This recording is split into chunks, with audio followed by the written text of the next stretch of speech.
Hey, good evening. Mark Morek here, managing partner with Ciresi and Morek. Thanks for joining us. We got a lot to cover tonight, so trying to keep this to 30 minutes, respect everybody's time. Have both candidates here. I know they're busy on the campaign trail and going through numbers, but they were nice enough to join us. So hopefully you guys take a break from watching the polling numbers and go from there. So today's agenda, we're going to be talking about the new positions like we always do. It continues to be a pretty strong market out there. We'll get into that. The other thing is we're going to talk about our referral program.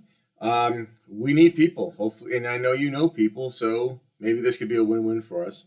And we're going to discuss new hires. Congratulate those that started this week. We're going to talk about women in manufacturing, and we are going to talk. Rondell's here. Rondell, we're going to talk today. And then we're going to talk about a pretty touchy subject out there that has come up repeatedly with our survey. We'll go over resumes. We've got 3 resumes to go through. Typically, we've been doing 2, so a lot to cover. And then the other thing is I want to put in your guys' brains and gals. All smart folks, all have questions. We got a couple before today's YouTube broadcast, which I really appreciate, and we're going to answer those at the end. But we want to create value for you, the audience, the people that are watching us. So if there are questions that you have, if there are things we can answer, please, please, please send us the questions. We'll get them answered if we can and follow up with you. We've been pretty good about anybody who has sent us a question or had something that, about recruiting or about the market. Don't expect to, we don't know everything about everything, obviously, but I think we're pretty well versed in recruiting, search process, how to get hired, things along those lines. And then we'll answer questions here at the end. So jumping into it, guys, we've got 17 new positions in the last 2 weeks. A lot of them are automotive. A lot of them are on the operations side.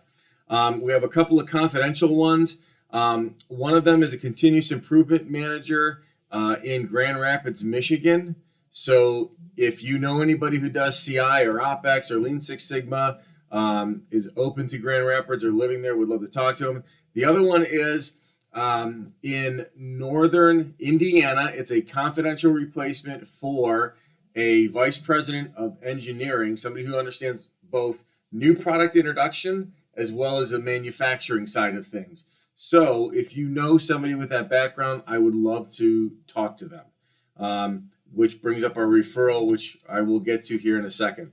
The other opportunities we have a plant manager role in Fremont, Ohio, and these are all automotive tier 1s, supply roles. We've got a plant manager job near Worcester, Ohio, Orville area. We've got a operations manager, so a strong number 2 around the Detroit area. I need a plant manager in wonderful, sunny Northeast Indiana. Fort Wayne to be specific. Down south, I have a plant manager role for a large tier 1 supplier.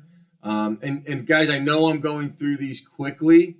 If you go to our website, all of them are there on our active search page. So it'll give you the details of the job, it'll give you location, requirements, and then also have a point of contact. So if you hit the apply button there, it'll take you right to it. It sends an email. It pulls an email up. You can send it right to the point of contact, and they can get with you.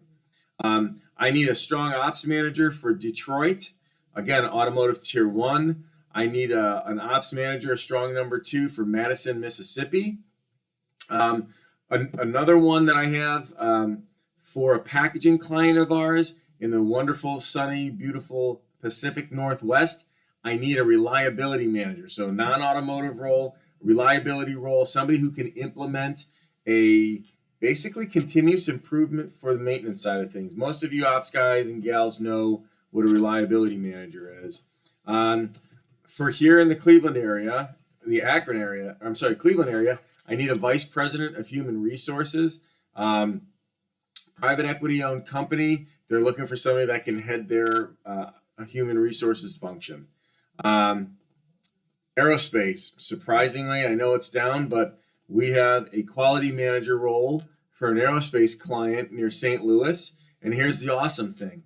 If you're a quality manager and you wanted to get into the if you're an automotive quality manager or a medical quality manager and wanted to get into the aerospace world, this is your opportunity. One of the few roles where you don't need AS 9100. So if you're St. Louis area or open to it and you've got a quality background, they would love to talk to you. We'd love to share some information with you.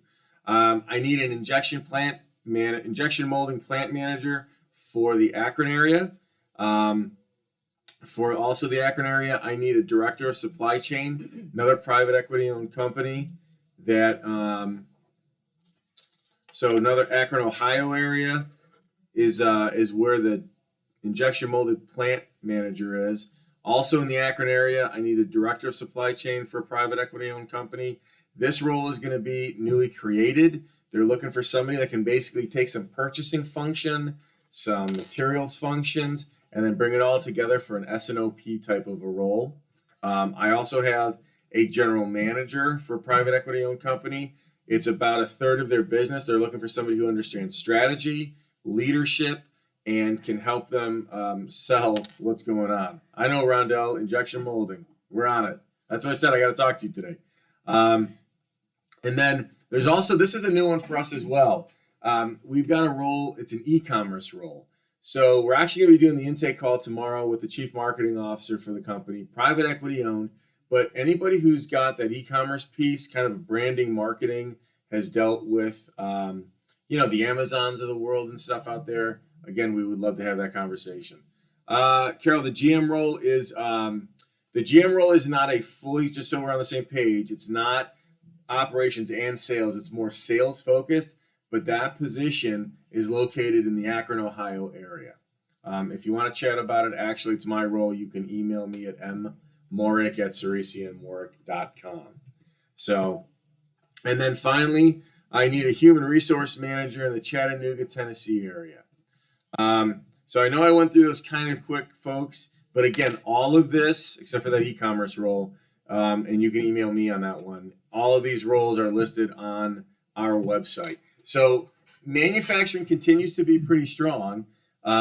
We've got 63 openings right now. We got 17 new openings in a matter of 2 weeks. I think we're going to have 4 or 5 more before the end of this week. And yes, I know it's Wednesday, but I think we'll have 4 or 5 more positions between tomorrow and Friday. So a lot of stuff going on, a lot of crazy stuff going on, but it's good stuff when it comes to opportunities. They're out there, and people are still looking to hire talent. So which brings us into our referral program. So we know that good people know other good people. So we have started a referral program. I think we put it on our newsletter, this past one that we sent out. But the basic gist of it is, if you go to our website, submit your referral, fill out your name, fill out your referral's information, ideally a resume as well for your referral. If we do not have that person in our database already, and we place them within 6 months, we will pay you up to $1,000 when we place them. So, pretty cut and dry. If you've got questions, let me know. But we're just trying to keep it simple. If you give us somebody that we don't know and we place them and make money off of them, we're going to share that with you guys as well. So, if you have questions, let me know. Give me a holler. Check out the website. Which brings us to our placements. I want to congratulate a couple of folks this week. We have 3 people. Tim Morris started as a manufacturing engineering manager with Yanfeng Automotive. Congratulations, Tim. We've got Elizabeth Howard, started as a recruiting manager for Ohio Transmission Corporation down near Columbus, OTC. Elizabeth, congratulations as well to you. And then Chuck O'Connell started with Georgia Pacific down in Brunswick, Georgia, as a maintenance and reliability manager for a 1,200-acre mill. So, Chuck, congratulations. Hopefully you're enjoying your first week, as well as Elizabeth and Tim. So thanks, congratulations, and hope all is well. Moving on, a couple of things, couple touchy subjects. I guess one touchy subject we're going to hit. But before we jump into that, we went through numbers for this year, and so far, something I'm really proud of at Ciresi and Morek is that if you look at women in senior roles, senior management roles in U.S. manufacturing, it is 29%. And year to date, Ciresi Morek has placed over 33% of our placements have been women in senior management positions. So kudos to us. I don't say that normally, but I'm really proud of the focus that we have of bringing the best talent to the market. So that's awesome. Congratulations to everyone that we placed. But I just wanted to bring it out that we are 33.3%. So now here's a topic that we have been hit with. There was an article last week that we posted, and it can be a little bit uncomfortable to discuss, but it's ageism, right? Survey results came in. I think we had like 50 comments on how to combat ageism, or how to write a resume, or how to interview, or how to get past ageism. And I think, so it's Ask the Headhunter. I mean, typically I'm not one to, tout other recruiters, and I don't know how this guy is as a recruiter, but from an article perspective, and the gentleman who wrote it, Don Harkness, I think he did a phenomenal job of discussing it. And some of his points that I think really stand out is, I think a lot of people are looking at the ageism thing a little bit backwards. I mean, number one, right, companies are not supposed to discriminate for age, race, sex, gender, all those things covered in Title VII. But does it happen? I'm sure it does. And from the results, I would say it's obviously it's out there. But here's where I'm going to turn the onus back onto you for anybody would be in that, over 50 or 60 mark. Number one, I get it. I think today 60 is not as old as it was 30 years ago. I think there's a difference there, and I don't think that our culture is caught up with that yet, right? I think people see 60 plus and they think people are done. And I know a number of people that are 70 years old and in better shape than I am and look better than me. So I think age is typically a number. But I think one of the big things that we all have to recognize is it's not how do I beat ageism. I mean, if you want to take up that mantle and try to change culture, God bless you. But I think I don't think it's going to be possible within our lives and our time frame. I don't think we ignore it, but I think your role, right, if you're out of work looking for a new opportunity, is to find your next position. And age is just one of the variables that you have to deal with. I think too many of us are trying to hide how old we are. I think you embrace it, right? I'm pretty good at what I do, and I've trained our guys pretty well. We know how many years of experience somebody has typically before we get them on the phone, right? So I think the biggest thing is you have to be honest about it, right? I have clients that are looking for people with 30 years experience, okay? I do. They are looking for mentor coaches to come in and lead an organization. I think too often we put too much weight around an age. And I think it happens for younger people too. When I'm talking to a 30-year-old person that's a vice president of operations over 12,000 people, the question is, this guy or gal typically has to run into challenges because of how young he is or she is, right? It's the same thing with being more seasoned. I think we get into trouble when we try to conceal that how old we are, right? So you have people, I've come across resumes where it only has the last 10 years and there's no information regarding the first 25 years of their career, right? So it's it seems a little bit on the underhanded side. Here's a fact, folks. They're going to figure out how old you are at some point in the process. And if they're not looking to hire a 60-plus-year-old person, they're going to come up with some reason to not hire you. All you've done is waste your time, okay? So embrace who you are. There's a lot of opportunities that are out there for people with more experience. Again, I really encourage, we sent out I know that Anna Maria sent out the link to the article. It was a good read. It was really informative. I think he embraced what's going on. And I think you just have to kind of get into it and stop chasing jobs and start pursuing companies. There's a lot of value that you can create in an organization that maybe that person doesn't know. If you've been a big Fortune 500 person for your career, and now you're old enough where you don't need benefits, maybe you're a great fit for a smaller company that doesn't have to pay benefits. Benefits is a huge cost to a smaller company nowadays. To get somebody with all the wealth of experience in there to mentor, coach, and guide their younger team, and they don't have to pay benefits, I think it's, I think it's a win-win for everybody involved. The other thing is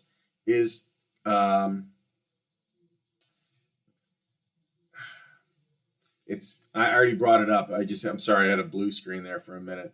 It's talking about, I always get the question is, well, how do I put 40 years experience or 30 years experience on my resume?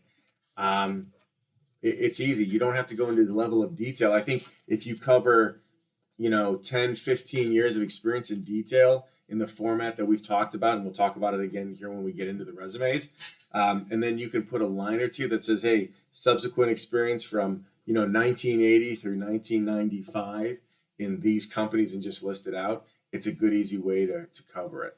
So the other thing that I think Don does in the article bringing out is your network, right? With as much experience as you have in the world, if you're a 30, 40-year experienced person, your network is invaluable, right? Not only do they already know you, they know your situation, how much experience you have, and they can help you network. So think about that. Use that to your advantage. You've been around for 30 years. You've been around for 40 years in the market. Why not use that to your advantage and leverage the network that you have established? Because that's really going to be probably the best way that you're going to find your next opportunity. So if you got questions on it, let me know. But again, I thought it was a really interesting read. And I think Don did a great job of covering a lot of the questions that folks have. So the next thing I want to jump into is resumes. So we have Warren, James, and John. I think they're all with us. So we're going to jump into it. Are there any questions right now? No questions yet? Okay, cool. So Warren.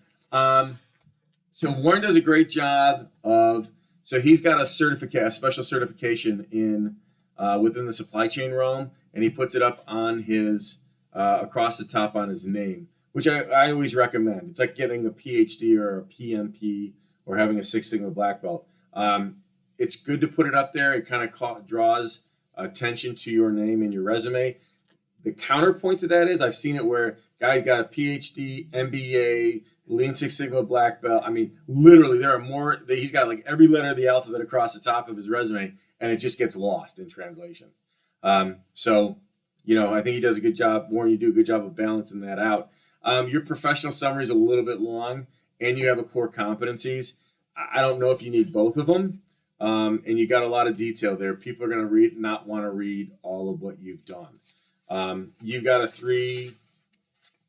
3-page resume, which is a little bit long, even for the amount of experience you have. I think if you consolidated your core competencies and shortened up your summary, you could really pull this back to, 1.5. The other thing I would recommend on your resume, you got your title over your company. So you tell me you're a supply chain director and then Santa Cruz, right? Flip that around. Tell me who your company is first, right? And then give me a blurb or two underneath who they are, because I have no idea who they are. And then your title would go there. And then give me a line or two of what it is you do as a director, supply chain director. So now, when I usually tell people this, they always come back and go, well, everybody knows what the director of supply chain is. Yeah, overall, but I want to know specifically, what does your company think a supply chain director is? That's what I need to know, because as the reader, just walk me through. Tell me who your company is. Tell me what your responsibilities are for your position. And then you highlight out, you bullet out 3 to 5 accomplishments, gold star events, right? Wow things that you're really proud of. Like, why is the company better for having Warren in this position than anybody else? Because the 2 bullets you have on here are really long, and they really don't give me a lot of detail. So the second one talks about increased inventory accuracy from 80 to 95%. Right? That's good, but your bullets should be quantitative, qualitative metrics, measurable events, things that make it, they're the conversation starters during an interview. Okay. So if you do those things, I think you'd be able to shorten it up some. And again, tell me who the company is, a couple lines, right? Are they a $5 billion publicly traded company, that provides, nutraceuticals nutritionals across, what industries, right? Tell me who they are. I know a lot of times people are like, everybody knows who they are, but it's not the case. Tell me who the company is, tell me what your responsibilities are, and then bullet out what you've accomplished and what's better about it. But format-wise, I like it. It's clean, it's simple. I think you got a lot of, you cover a lot of information. Hopefully that helps. So, and Warren, if you got any other questions or anything specific that you wanted me to cover, let me know. And the other thing is too, when you get into telling me or explaining to the reader what the title is, everybody has like these really creative positions nowadays, right? So they're looking at it from a standpoint of they're trying to get, everybody to feel good about it. And the reality is, you have team members instead of, managers. And I mean, we've seen it. Just tell the reader what the job is and what the role is. The other thing is, so James, regarding your resume, I think overall it's pretty solid. You got, thanks, sure, appreciate it. So you're down to 2 pages, which is great. You have, so the things I would recommend is, I don't need to know your address, your physical, like house number and street. Just tell me the city, state. That works. You got your mobile on there. You've got your email on there. I would recommend put your LinkedIn on there. Oh, that's the other thing, Warren, for you as well. Put your LinkedIn hyperlink on there. LinkedIn's a pretty big one. And if you don't have your LinkedIn up to date to match your resume, you need to do that as well. Okay. So James, what I would recommend with you, and if you go by Jim, I'm sorry, I'm calling you James. Give me a summary statement. Give me something that's you like dive right into it. It's like name and then boom, you're telling me your work history. Give me a summary statement. Give me an objective. What do you want to be when you grow up, right? Make it real easy for me. A couple of lines or some core competencies. You're a little bit long on your, you don't tell me who your company is. I know who your company is because they're a client of ours. But most readers are not going to know, or if they do know, they're not going to. So be specific, right? Automotive tier 1, kind of get into some of that details. You're a little lengthy on what your current responsibilities are. I would recommend we shorten that a little bit. And then your bullets, for the most part, James, you got solid bullets here. What you've done, what you've accomplished. Again, quantitative, qualitative metrics. And then follow that format throughout. Tell me what the company is, who they are, what they do. Give me your, cut down your level of detail around your current position, and then your bullets. I mean, really with you, James, it's not much to change.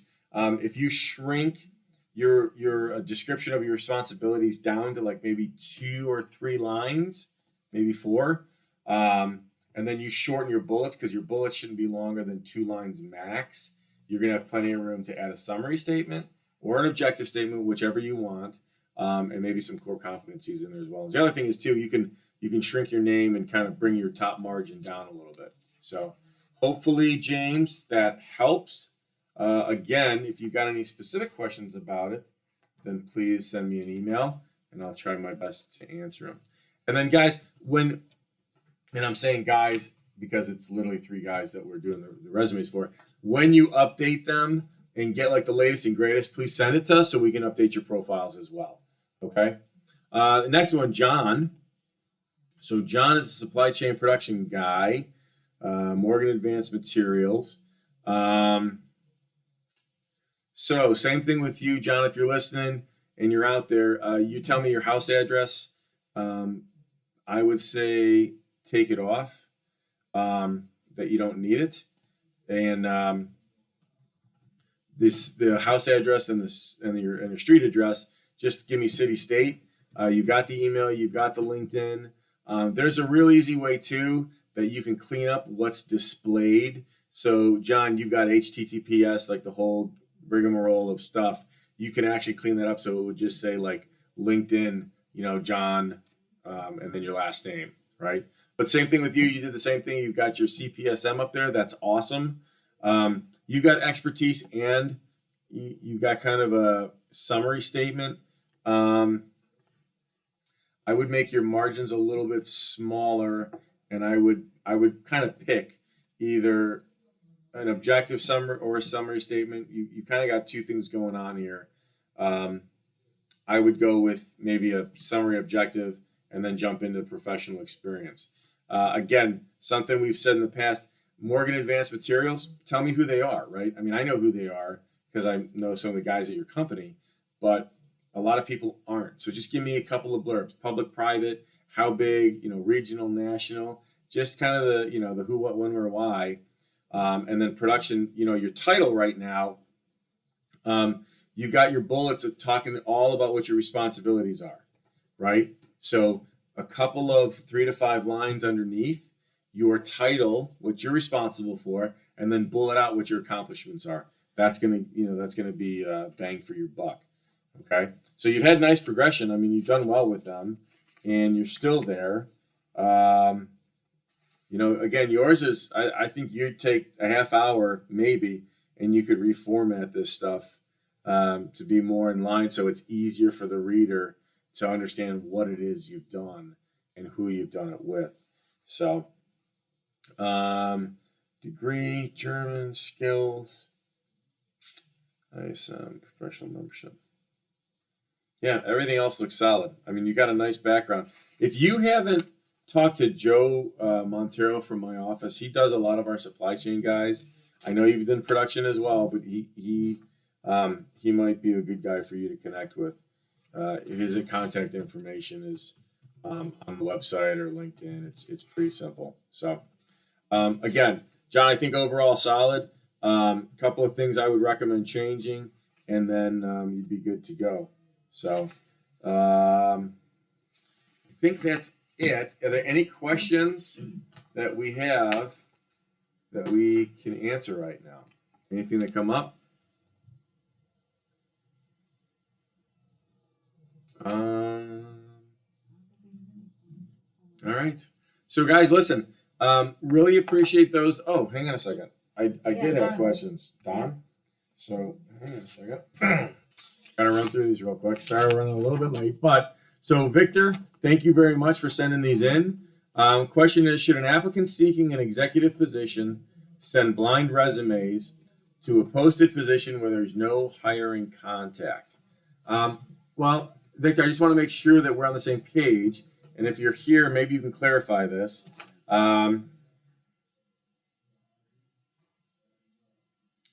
So I'm sorry, I'm just reading one of the questions with Donovan. So with regards to the blinded, when you say a blinded resume, to me that means no contact information on there, and it's redacted as well as your current company is redacted.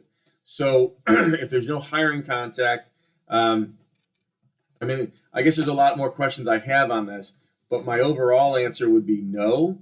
I wouldn't redact or do a blind resume to somebody unless it's a confidential placement. I guess the risk on it is if you're sending it to somebody and they know somebody, but that's going to happen anyway.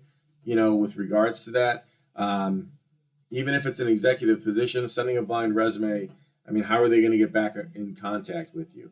Unless you have a recruiter that's representing your background and you want to send a blind resume because there's some crossover or there's people. I mean, I've done blind resumes when I've done presentations because there are people within the organization, my client, that the candidate knows and they want to be kept confidential. That would be maybe the only way, but on a posted position, I would say no. You want to have your information out there so they know how to get a hold of you. So I hope that answers. If it doesn't, again, hit me up with an email. I'll try to clarify it. And then how much should applicants customize their executive resume for each opportunity? That's a great question. Two schools of thought on this, right? One is you are who you are, so your resume is your resume, and that's who you're representing. The other one is that every resume should be customized for every position. I'm kind of in between. So I think there's so much stuff you've done in your career especially as an executive, that you need to tailor that resume for the position that aligns with the job description or with the search professional that you're working with to make sure that you're putting your best foot forward. Your resume is never done. Sorry. They suck to make. It's a total pain in the ass, excuse my language. I hate doing resumes. I think it took me like 3 months to do my resume when I was transitioning out of the military. But from a standpoint of, you should have one baseline document that's like your general resume. And then like if you're an ops guy and a supply chain guy, I would recommend then you have 2 other resumes that are more ops centric and supply chain centric. And then from them, you would build off of it. Like if somebody wants you to, experience with an S&OP program and implementing an ERP, well, then you would want your supply chain or your ops position to highlight that stuff. So it's depending on what the specific position is, but I would definitely recommend that there's some customization for each job that you're applying to. So, because you're going to want to highlight different things for different companies, right? Public versus private, international versus regional, things along those lines, specific industries. I mean, you'd be amazed. All that stuff can be real easy to get you inside, your foot in the door. So Brett had a question here. Is there a number of bullet points that should be limited on your resume? Yes. I would say as you go, your most recent position, maybe 3 to 5 bullets max for that most recent position. And then you go down every position after that on your resume, it's maybe 3 or 4, right? And then the further down you go on the resume, the less important that position is, the less kind of bullets you need. Maybe have 2 after that. So hopefully that answers your question, Brett. Donovan, I do that in the cover letter. Good to hear. I could customize my resume as well. Donovan, we talked about this last week, I think, or 2 weeks ago. Nobody reads cover letters anymore. I don't know anybody who does, and I've talked to a lot of recruiters about it. You can include it. I would say don't include it as a part of your resume because that screws up ATSs. But I mean, I don't read cover letters. I think it's your better bang for your buck is to customize that resume for that position you're going after. And I know there's going to be people out there that say, well, I applied to 100 positions. I know. That's a lot of stuff to customize. It's a lot of work. Finding a new job is not the easiest thing in the world. So, but cover letters really aren't used, I don't think, as much as they have been in the past. So, sorry, Donovan. Guys, if you have any other questions or if there's anything else we can answer, we're here. We'd love to help you out. I think something I would really like your help with is how to tailor this program for you to get the best bang for your buck. So it's one of those things that, we're on every first and third Wednesday of the month. I think Anna Maria does a great job of broadcasting the stuff out in a newsletter. If you haven't signed up for a newsletter, I'd recommend you do that. It's usually a once a month thing for us. And, from there, again, we're just trying to tailor this to be a resource for you guys as you guys are looking for new positions throughout, for your next career opportunity. So, first and third Wednesday at 5 o'clock Eastern. I think that's it. So, John, nice to see you again. Rondell, if you're still there, we will chat. I don't know if we're going to be able to chat tonight, but probably tomorrow morning if you want to give me a call before 11 o'clock. Guys, thanks so much. Really appreciate you joining us and look forward to the next one. And everybody take a deep breath because the election will be over, not tonight, probably in a week, and we're still all going to be here. So until next time, thanks so much. See you later.